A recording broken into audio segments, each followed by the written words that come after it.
ಜನವರಿ 29ರಂದು ಸಾರಿಗೆ ನೌಕರರ ಮುಷ್ಕರ ನೋ ವರ್ಕ್ ನೋ ಪೇ ಎಂದ ಇಲಾಖೆ ಕೆಆರ್ಟಿಸಿ ಸೇರಿದಂತೆ ಕರ್ನಾಟಕದ 4 ಸರ್ಕಾರಿ ಸಾರಿಗೆ ನಿಗಮಗಳ ನೌಕರರು ಸಮರ ಸಾರಿದ್ದಾರೆ.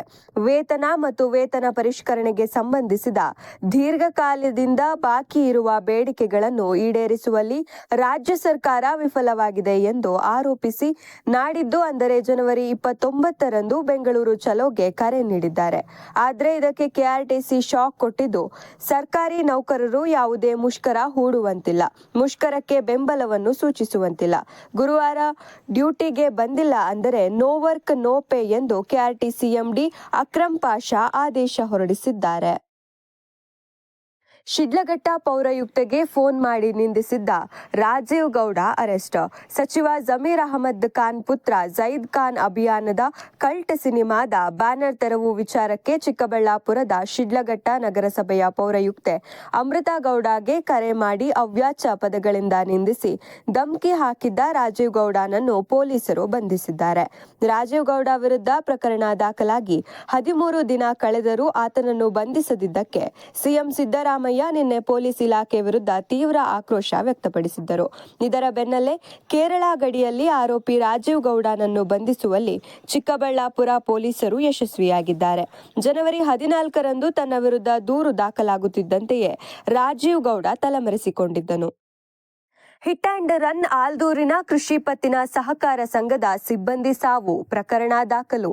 ಆಲ್ದೂರು ಬಳಿ ಪ್ರವಾಸಿ ವಾಹನ ಡಿಕ್ಕಿಯಾಗಿ ಇಲ್ಲಿನ ಕೃಷಿ ಪತ್ತಿನ ಸಹಕಾರ ಸಂಘದ ಸಿಬ್ಬಂದಿಯೊಬ್ಬರು ಸಾವನ್ನಪ್ಪಿದ ಘಟನೆ ನಡೆದಿದೆ. ಅಪಘಾತ ಬಳಿಕ ವಾಹನ ನಿಲ್ಲಿಸದೆ ಚಾಲಕ ಪರಾರಿಯಾಗಿದ್ದಾನೆ. ಮೃತರನ್ನು ನವಮಿ ಎಂದು ಗುರುತಿಸಲಾಗಿದೆ.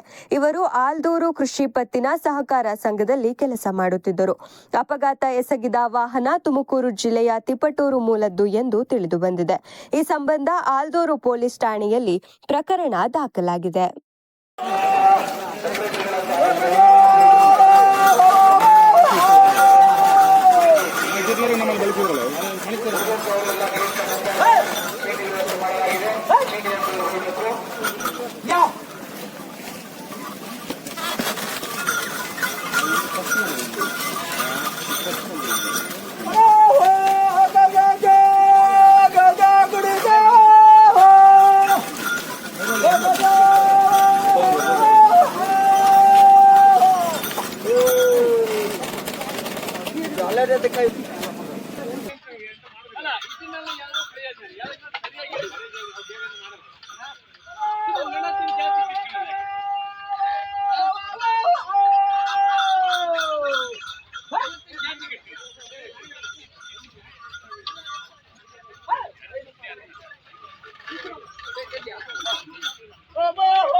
ಇಲ್ಲ, ನಾನು ಮುಂಚೆ